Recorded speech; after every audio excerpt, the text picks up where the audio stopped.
வணக்கம். இது நியூஸ் ஃபர்ஸ்டின் மதிய நேர பிரதான செய்தி. உங்களோடு இணைந்து கொள்ளும் நான் டில்ஷாட் தேவதாசன். முதலில் தலைப்புச் செய்திகள்.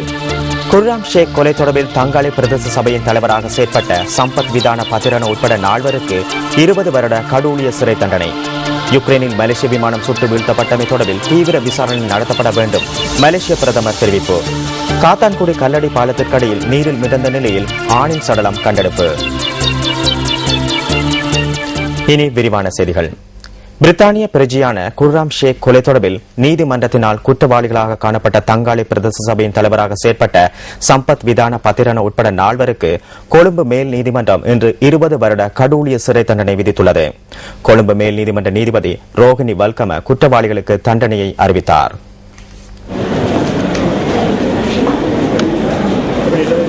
இந்த வழக்கின் 5ஆம் மற்றும் 6ஆம் பிரதிவாதிகளை குற்றச்சாட்டுகளிலிருந்து விடுவித்து நீதிமன்றம் விடுதலை செய்துள்ளது. இது தவிர பாலியல் வன்கொடுமைக்கு உட்படுத்தப்பட்ட ரஷ்ய யுவதிக்கு 3 மில்லியன் ரூபாய் இழப்பீடு செலுத்துமாறும் நீதிமன்றம் குற்றவாளிகளுக்கு உத்தரவிட்டுள்ளது. கொலை செய்தமை மற்றும் யுவதியை குழுவாக பாலியல் வன்கொடுமைக்கு உட்படுத்தியமை உள்ளிட்ட 17 குற்றச்சாட்டுகள் பிரதிவாதிகள் மீது சுமத்தப்பட்டிருந்ததுடன் 33 தவணைகளாக இந்த வழக்கு விசாரணைகள் முன்னெடுக்கப்பட்டிருந்தன. 2011ஆம் ஆண்டில் தங்காலையில் உள்ள ஹோட்டல் ஒன்றில் பிரித்தானிய பிரஜையான குர்ராம் ஷேக்கை கொலை செய்தமை மற்றும் அவரின் காதலியான ரஷ்ய யுவதியை பாலியல் வன்கொடுமைக்கு உட்படுத்தியமை தொடர்பில் பிரதிவாதிகளுக்கு எதிராக குற்றப்பத்திரிகை தாக்கல் செய்யப்பட்டிருந்தது.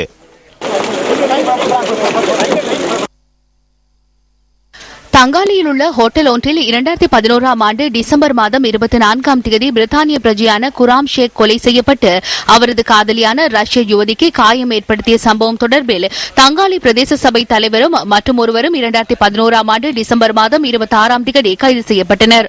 அதனைத் தொடர்ந்து இந்த சம்பவம் தொடர்பில் தங்காலி நீதவான் நீதிமன்றத்தில் பிரதிவாதிகள் 8 பேருக்கு எதிரான வழக்கு விசாரணைகள் நடைபெற்றன. இதன்போது 2 பிரதிவாதிகள் விடுதலை செய்யப்பட்டதுடன் 6 பிரதிவாதிகளுக்கு எதிராக கொழும்பு மேல் நீதிமன்றத்தில் வழக்கு தாக்கல் செய்யப்பட்டது. இந்த சம்பவம் தொடர்பில் தங்காலி பிரதேச சபை தலைவர் உள்ளிட்ட 6 பிரதிவாதிகளுக்கும் எதிராக 17 குற்றச்சாட்டுகள் முன்வைக்கப்பட்டிருந்தன.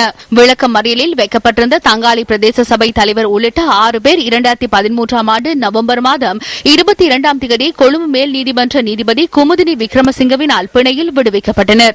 பின்னர் பிணை பத்திரத்தில் கையொப்பமிட கொழும்பு மேல் நீதிமன்றத்திற்கு வருகை தராத காரணத்தினால் தங்காலி பிரதேச சபை தலைவராக கடமையாற்றிய விதான பத்திரனவை உடனடியாக கைது செய்யுமாறு கடந்த ஜனவரி மாதம் 9ஆம் தேதி கொழும்பு மேல் நீதிமன்றம் பிடியாணை பிறப்பித்தது. பின்னர் கடந்த ஜனவரி மாதம் 21ஆம் தேதி இரவு தங்காலி பிரதேச சபை தலைவர் கைது செய்யப்பட்டதுடன் 22ஆம் தேதி கொழும்பு மேல் நீதிமன்றத்தில் ஆஜர்படுத்தப்பட்டதன் பின்னர் மார்ச் 26ஆம் தேதி வரை அவர் விளக்கமறியலில் வைக்கப்பட்டார். இதன்படி இந்த வழக்கு மீதான விசாரணைகள் கடந்த சில மாதங்களாக கொழும்பு மேல் நீதிமன்ற நீதிபதி ரோஹினி வல்கம முன்னிலையில் இடம்பெற்று வந்தமை குறிப்பிடத்தக்கது. யுக்ரைனில் மலேசிய விமானம் சுட்டு வீழ்த்தப்பட்டுள்ளமையினால் தான் அதிர்ச்சி அடைந்துள்ளதாகவும் அது தொடர்பில் தீவிர விசாரணை நடத்தப்பட வேண்டும் எனவும் மலேசிய பிரதமர் தெரிவித்துள்ளார்.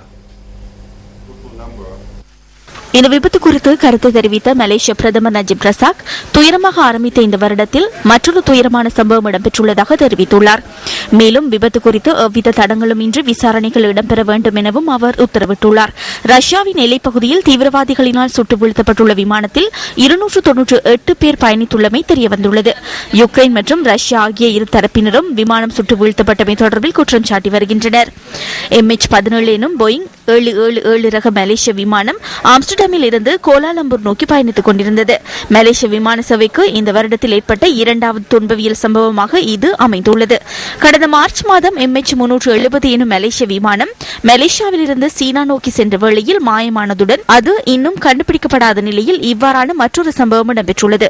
குறித்த விமானத்தில் 154 நெதர்லாந்து நாட்டவர்கள், 27 ஆஸ்திரேலியர்கள், 15 விமான பணியாளர்கள் உட்பட 43 மலேசிய நாட்டவர்கள், 12 இந்தோனேஷியர்கள் மற்றும் 9 பிரித்தானியர்கள் பயணித்துள்ளதாக மலேசிய விமான சேவை தெரிவித்துள்ளது. மேலும் ஜெர்மன், பெல்ஜியம், பிலிப்பைன் மற்றும் கனடா நாட்டைச் சேர்ந்த 41 பேர் குறித்து இன்னும் உறுதிப்படுத்தப்படவில்லை. ஆஸ்திரேலியாவில் நடைபெறும் HIV AIDS தொடர்பான சர்வதேச மாநாட்டில் கலந்து கொள்வதற்காக சிலர் இந்த விமானத்தில் பயணித்ததாகவும் அவர்கள் எத்தனை பேர் என்பது குறித்து தெரியவரவில்லை எனவும் ஆஸ்திரேலிய அதிகாரிகள் தெரிவிக்கின்றனர். இந்த நிலையில் மற்ற விமான சேவைகள் கிழக்கு யுக்ரைன் ஊடாக விமானங்கள் பறப்பதை தவிர்த்து மாற்று வான்பரப்பை பிரயோகிக்க நடவடிக்கை மேற்கொண்டு வருவதாக அறிவித்துள்ளனர். இதேவேளை யுக்ரைன் அதிகாரிகளும் குறித்த பகுதியை தடை செய்யப்பட்ட வான்பரப்பு வலயமாக பிரகடனப்படுத்தியுள்ளது. 30,000 அடி உயரத்தில் பறந்த குறித்த விமானம் அதிநவீன விமான எதிர்ப்பு ஏவுகணையினாலேயே சுட்டு வீழ்த்தப்பட்டுள்ளதாக வாஷிங்டனில் பல்வேறு தரப்பினரின் அறிக்கையில் குறிப்பிடப்பட்டுள்ளது. இது தொடர்பாக ஐக்கிய நாடுகள் சபை நியூயார்க்கில் அவசர கூட்டம் ஒன்றையும் நடத்தியுள்ளமை குறிப்பிடத்தக்கது.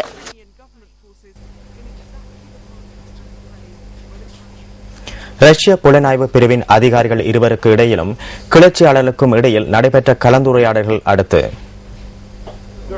Только что сбили самолет, группа минера Заинакиева упал.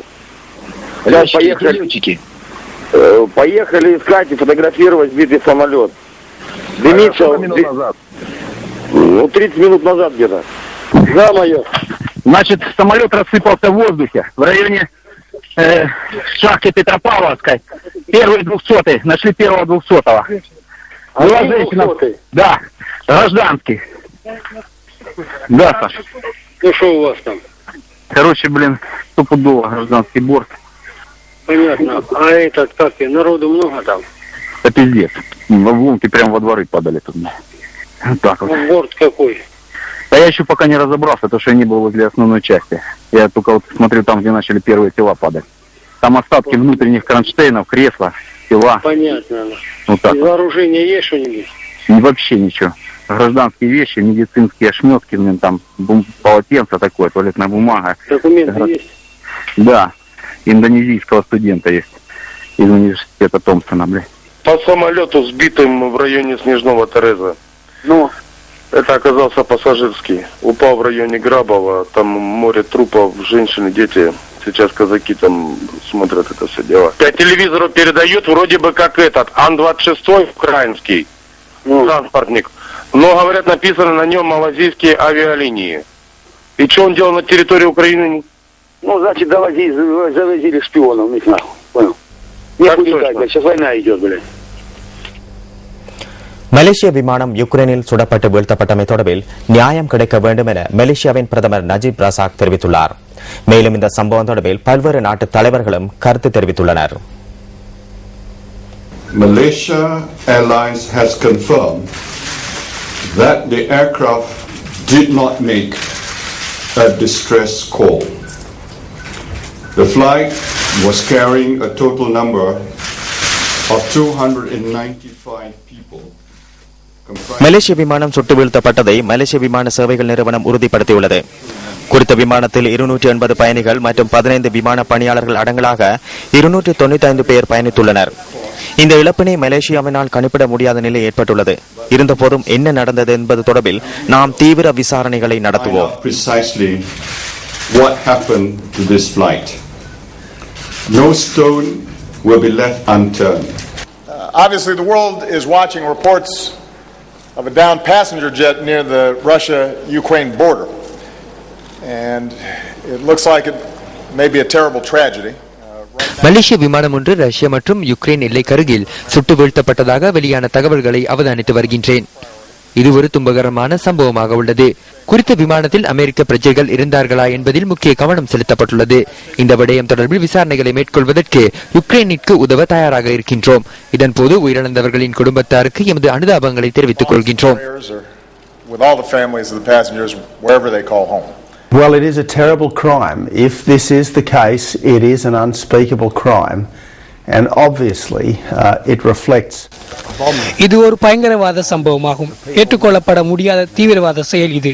இந்த செயல் யார் செய்திருந்தாலும் இது ஒரு ஏற்றுக்கொள்ள முடியாத பயங்கரவாத செயலாகும். Reports all sorts of claims being made. If respect to the Malaysia Airlines disaster today in Ukraine, I am closely monitoring the reports. மலேசிய விமானம் ஒன்று சுட்டு வீழ்த்தப்பட்டுள்ளது. சர்வதேச விமான சேவைகள் அமைப்புகள் மற்றும் ஐக்கிய நாடுகள் சபை முகவர்களுடன் இணைந்து இந்த விடயம் தொடர்பில் யுக்ரைன் விசாரணைகள் முன்னெடுத்து அறிக்கை ஒன்றை சமர்ப்பிக்குமாறு கோருகின்றேன். இந்த வேளை பணியாளர்களின் குடும்பத்தினர் மற்றும் மலேசிய மக்களுக்கு எனது ஆழ்ந்த அனுதாபங்களை தெரிவித்துக் கொள்கின்றேன். And loved ones of the victims and people of Malaysia. Thank you. Tsunami மற்றும் காலநிலை மாற்றம் தொடர்பில் தகவல் அறியும் முதலாவது நிலையம் பேருவளை நகரில் ஸ்தாபிக்கப்பட்டுள்ளதாக கடற்றொழில் மற்றும் நீரியல் வள அமைச்சர் ராஜித்த சேனாரத்ன தெரிவிக்கின்றார். பேருவளையில் நேற்று நடைபெற்ற நிகழ்வொன்றிலேயே அவர் இதனை கூறினார்.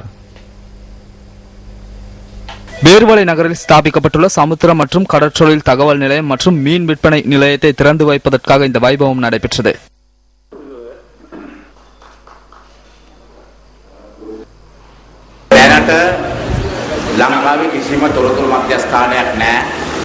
சுனாமி தொடர்பில் முன்கூட்டியே தகவல்களை அறிந்து கொள்வதற்கான நிலையம் ஒன்று இலங்கையில் முன்னர் இருக்கவில்லை. வெளிநாடுகளிலிருந்து செய்மதிகளூடாகவே தகவல்களை பெற்றுக்கொண்டோம். இந்த நிலையத்தினூடாக தற்போது சுனாமி வருவதற்கான அபாய சமிக்ஞைகளை பெற்றுக்கொள்ள முடியும். அத்துடன் சூறாவளி மற்றும் நிலநடுக்கம் தொடர்பான தகவல்களையும் பெற்றுக்கொள்ள முடியும். தற்போது இங்கிருந்து தகவல்களை பெற்று தென்பகுதிக்கு வழங்க முடியும். தென்பகுதி மாத்திரமல்ல, முழு இலங்கைக்கும் தகவல்களை அனுப்ப முடியும். இடர் முகாமைத்துவ அமைச்சினூடாக ஊடகங்களுக்கு தகவலை அனுப்பி அதனூடாக அனைவருக்கும் அறிவிக்க முடியும். இந்த உபகரணங்கள் இடர் முகாமைத்துவ நிலையத்தில் இல்லை.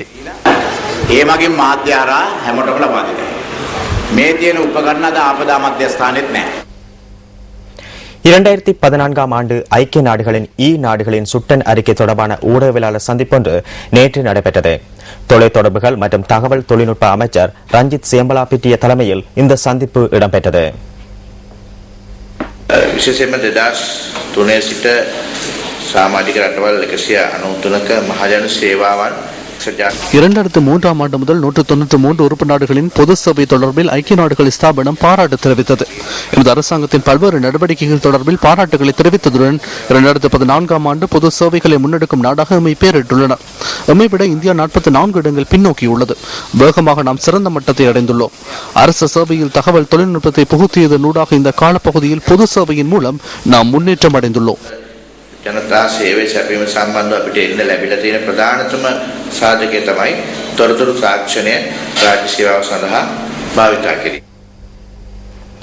சவுதி அரேபியாவுக்கு பணிப்பெண்ணாக சென்ற மட்டக்களப்பு கிரானை சேர்ந்த பெண் ஒருவர் வீட்டு எஜமானால் துன்புறுத்தப்பட்ட நிலையில் நாடு திரும்பியுள்ளார். குடும்ப வறுமையால் வெளிநாடுகளுக்கு பணிப்பெண்களாக செல்லும் எமது நாட்டின் பெண்கள் அங்கு கொடிய துன்புறுத்தல்களுக்கு உள்ளாகி நாடு திரும்புவது தொடர்கதையாகிவிட்டது. கிழக்கு மாகாணம் மட்டக்களப்பு மாவட்டம் கிரான் பிரதேசத்தில் கோரக்கல்லி மடுவில் வசிக்கும் 4 பிள்ளைகளின் தாயாரான தங்கராசா ஞானம்மா என்பவரே இவ்வாறு சவுதியிலிருந்து துன்புறுத்தப்பட்டு நாடு திரும்பியுள்ளார். தங்கராசா ஞானம்மா வீட்டின் வறுமை நிலை காரணமாக கடந்த 2012ஆம் ஆண்டு டிசம்பர் 19ஆம் தேதி கொழும்பில் உள்ள முகவர் நிலையத்தின் ஊடாக சவுதி அரேபியாவிற்கு வீட்டு பணிப்பெண்ணாக சென்றார். பணி செய்த வீட்டாரின் துன்புறுத்தல்களை தாங்க முடியாத தங்கராசா ஞானம்மா வெளிநாட்டு வேலைவாய்ப்பு பணியகத்தின் உதவியோடு நாடு திரும்பியுள்ளார். போட்டு தான் காசு பிள்ளையில போக சொல்லுவாங்க. இதுக்கு பேங்க் கண்டுவான் பிள்ளைகள் வந்தாலே இவங்க பேங்க்ல வந்தாலும் சொன்ன திரும்ப பிள்ளைகளை சொல்லுங்கள் போன் பண்ணி இல்லம்மா காசு போடல. அப்ப நான் சொல்லுவேன் வேலை காசை போட பிள்ளைகளுக்கு அப்படி இருந்து போடுவாங்க காசு போட்டு சொல்லுவான். சரி போட்டு தன்னு பிறகு சரியான கரிச்சப்படுத்தான் வீட்டுல எனக்கு சொன்ன வீட்டுக்கு காசு போட நாட்டு கூட மாட்டேன்னு நான் இனி உன்னை விட மாட்டேன். உன்னைய நான் கல்யாணமே கட்டி கொண்டு நாட்டுக்கு விட மாட்டேன். கல்யாணமே கட்டி கொண்டு வரணும் சொல்லி கல்யாணம் கட்டுறது விரும்பித்தான். நான் சொன்னேன் உயிர் போனாலும் நான் உன்னை கல்யாணம் கட்ட நம்பல. நான் வீட்டு வேலைக்கு தான் வந்தான். விட மாட்டேன்னு சொல்லி அடிச்சு என்னை பிறகு அவன் தள்ளி விட்டான். படியில சரக்கு இப்படியே விழுந்து கால் 2 சேதம்.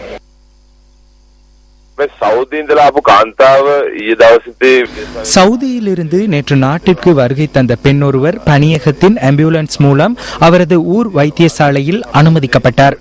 அவர் தொடர்பான முறைப்பாடு வெளிநாட்டு வேலைவாய்ப்பு பணியகத்துக்கு கிடைத்துள்ளது. கிடைத்த முறைப்பாட்டுக்கு அமைய பெண்கள் எதிர்நோக்கும் பிரச்சனைகளுக்கு தீர்வு பெற்றுக் கொடுக்குமாறு உள்நாட்டு தொழில் முகவர்களுக்கு ஆலோசனை வழங்கப்பட்டுள்ளது. எனினும் குறித்த பெண் பிரச்சனைகளை தீர்த்து கொள்ளாமல் நாடு திரும்பியுள்ளார். இதன் காரணமாக சம்பந்தப்பட்ட தொழில் முகவர் தொடர்பில் உரிய சட்ட நடவடிக்கை எடுக்கப்படும். அதேபோல தொழில் முகவர்களினூடாக பாதிக்கப்பட்ட பெண்ணுக்கான இழப்பீடுகளும் பெற்றுக் கொடுக்கப்படும். காத்தான்குடி கல்லடி பாலத்திற்கடியில் நீரில் மிதந்த நிலையில் ஆணின் சடலம் ஒன்று கண்டெடுக்கப்பட்டுள்ளது. இதுகுறித்து கிடைத்த தகவலுக்கு அமைய காலை 9:30 அளவில் போலீசார் சடலத்தை மீட்டுள்ளனர். காத்தான்குடி பகுதியை சேர்ந்த ஒருவரே சடலமாக மீட்கப்பட்டுள்ளார். இவர் இன்று அதிகாலை 5 மணி அளவில் வீட்டிலிருந்து வெளியேறி சென்றிருப்பதாக ஆரம்ப கட்ட விசாரணைகளில் தெரியவந்துள்ளது. நீதவான் விசாரணைகளை முன்னெடுப்பதற்கான ஏற்பாடுகளை போலீசார் மேற்கொண்டுள்ளனர். மரணத்திற்கான காரணத்தை கண்டறிவதற்கான விசாரணைகளை காத்தான்குடி போலீசார் ஆரம்பித்துள்ளனர்.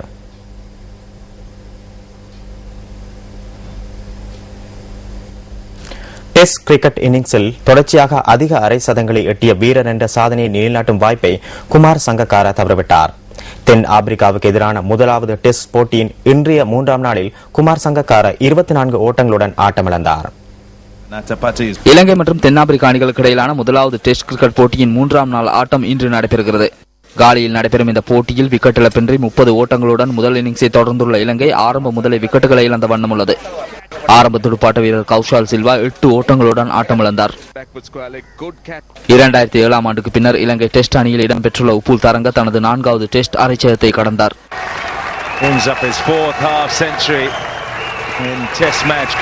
24 ஓட்டங்களுடன் ஆட்டமிழந்த குமார் சங்கக்கார டெஸ்ட் இன்னிங்ஸ் ஒன்றில் தொடர்ச்சியாக அதிக அரைச்சதங்களை எட்டிய வீரர் என்ற சாதனையை நிலைநாட்டும் வாய்ப்பை தவறவிட்டமையும் குறிப்பிடத்தக்கதாகும். என்றாலும் டெஸ்ட் இன்னிங்ஸ்களில் தொடர்ச்சியாக 7 அரைச்சதங்களை பெற்ற வீரர்களான எவர்டான் வீக்ஸ், ஆண்டி ஃபிளவர், சிவ்னரின் சந்தர்போல் ஆகியோருடன் குமார் சங்கக்காரவும் இணைந்து கொண்டுள்ளார். மஹேல ஜெயவர்தனவினால் 3 ஓட்டங்களையே பெற்றுக்கொள்ள முடிந்தது. Main's favour is how full the ball is. Starts outside off stump, does tail in.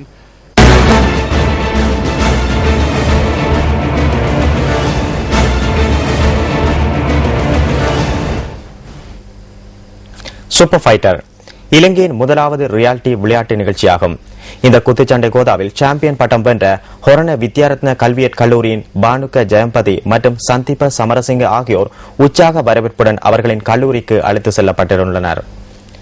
இதன்போது பெரும் எண்ணிக்கையிலான ரசிகர்கள் திரண்டு இந்த வீரர்களை உற்சாகமாக வரவேற்றனர். விசேட மரியாதை அணிவகுப்பும் அளிக்கப்பட்டதுடன் அதேபோன்று மலர் மாலையும் அணிவிக்கப்பட்டு சூப்பர் ஃபைட்டர் சாம்பியன்களாக கௌரவிக்கப்பட்டனர்.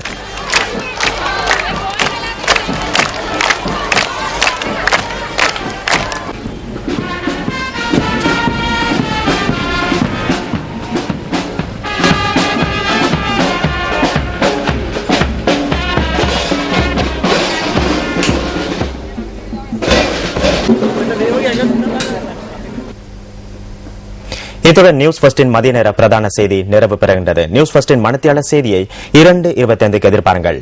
வணக்கம்.